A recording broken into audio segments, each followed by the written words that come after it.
Hey everyone, welcome back. Today we are going to read chapter 8 and 9 of Summer of the Secret Squadron. Sorry I kind of left you hanging yesterday on pins and needles, but today maybe we'll get some answers. Chapter 8.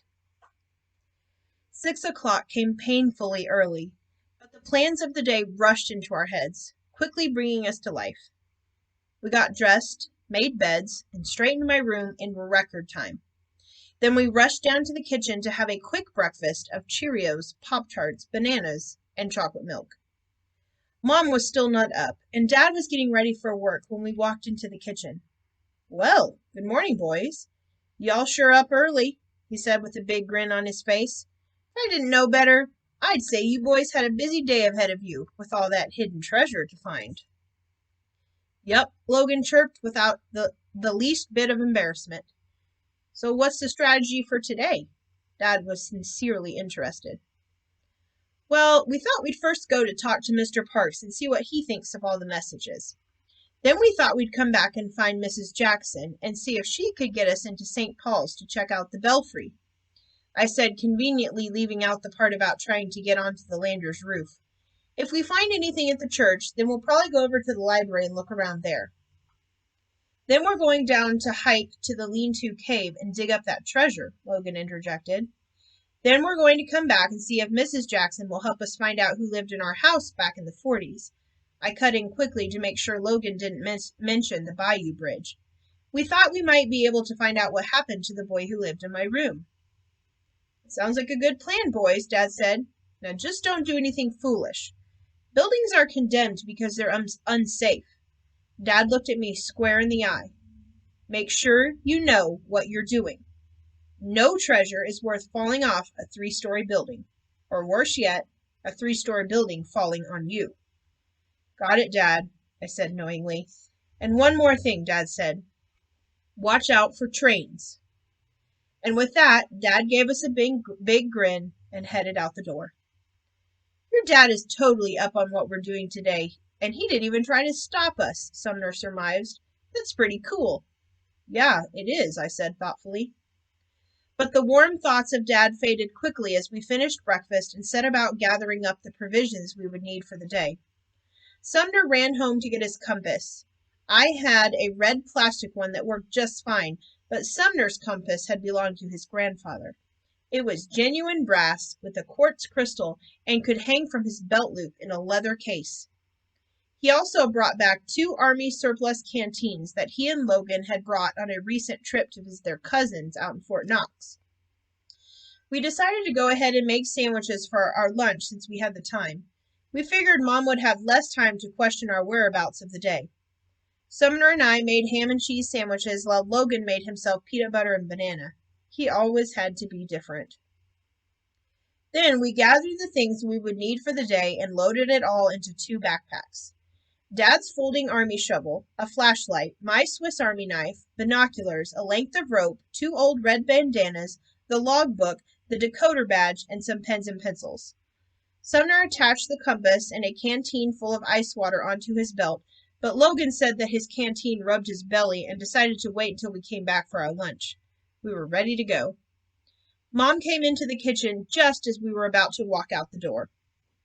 "Hey, Mom, we're just heading down to see Mr. Parks," I said quickly, as if to say we were in a hurry and didn't have time to be questioned. "I can't believe you're up so early," Mom said. "You need to eat breakfast before you go out for the day." "We already had breakfast," I said, restraining myself from any tone of impatience that might normally have come out of my mouth. "And you cleaned up your mess?" Mom acted surprised. "I guess this treasure hunt is serious business. I assume your room is already straightened?" "It sure is," I said with a grin. "We gotta be going. We've already made our sandwiches for lunch. We'll be back to pick them up. I've already told Dad where we will be today." I was leaning out against the door. "You're forgetting one thing," Mom said, tapping her finger to her cheek. I walked over, gave her a kiss, and she gave me one on the forehead. "I love you," she said. "I love you too," I blushed. "You boys be careful." Mom ruffled my hair and sent us out the door. We were off.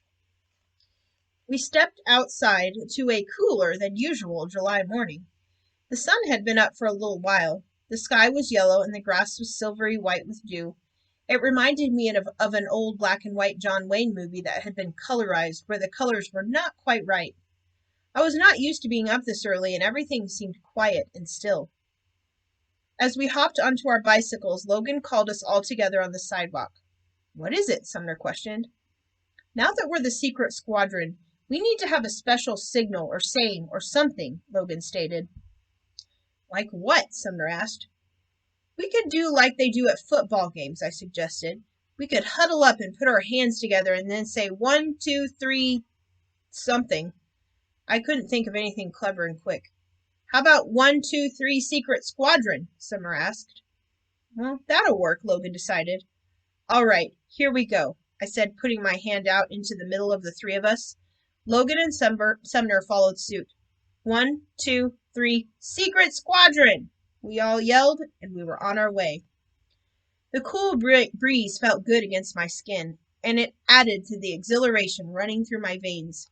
I didn't know it then, but that moment, the words, the emotions, the colors, my thoughts, even the temperature and the smells were forever being etched into my mind.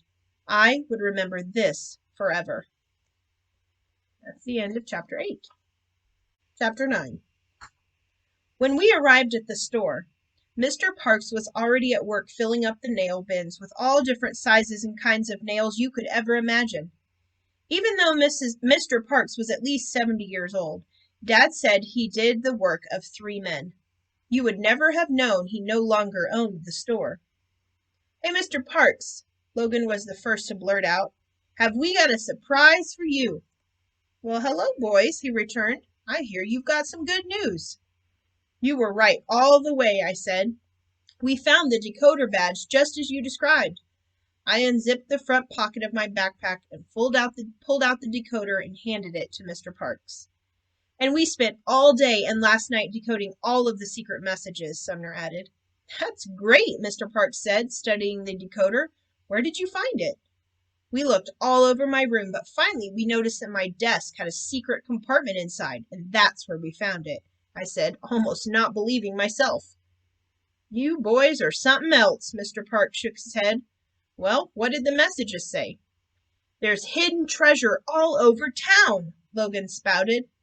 "Oh, really?" he said amusingly. "No," Sumner corrected. Apparently these kids, at one time at least, hid a bunch of kid stuff in different places around town. But who knows if it's still there or not." "That's what we're going to do today," I said. "Go around and look at the different places they've described in the messages. We thought since we found these things in my room, then maybe the stuff they hid around town might still be there too." "Well, you never know," Mr. Parks said hopefully. "Sounds pretty exciting to me."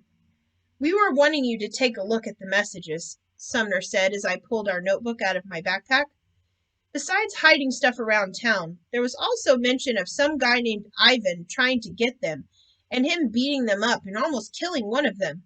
We thought you might be able to make more sense out of the messages since you used to listen to the radio show."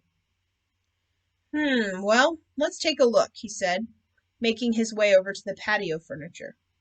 Mr. Parks took the notebook and read the messages from first to last, commenting on each one with a or a "oh my." Then he got to the one about the Landers Theater. He became particularly animated. "Oh boy, loot! That sounds promising." He read the final message and finished with a saddened "Well, for starters, Ivan was the bad guy on the radio show, Ivan Shark. I do remember that," Mr. Parks recalled. "And if my memory serves me correctly, Joyce and Jim were Captain Midnight's right-hand helpers. But I don't remember anyone named Henry. I'm not sure what to think about the last message. It sounds pretty intense, but it's probably a combination of the radio show and one kid's imagination." "One kid's imagination?" Sumner picked up on Mr. Parks' statement. Mr. Parks hesitated. "Well, I can't be sure, but from what I see here, it looks like one boy may have written all of these messages." Why do you say that?" I was puzzled. "Well, like I said, Joyce and Jim were fictional characters," he explained, "and most of the messages were written by Henry in the first place. You see?" Mr. Parks pointed to the notebook. Only 3 were written by Jim or Joyce. I guess it could be a coincidence about the names, or maybe 2 of the kids were assigned the code names Jim and Joyce, but the other clue is this. Let's say that Jim was the name of the boy that once lived in your house. It would make sense for him to have the letters that have been sent to him. But why would he have the letters that he sent to Henry, or the letters that Henry and Joyce sent to each other? The same would hold true for any of the children. That doesn't make much sense to me. My guess is that this boy Henry pretended to send and receive messages from Jim and Joyce, and he followed along with the radio show.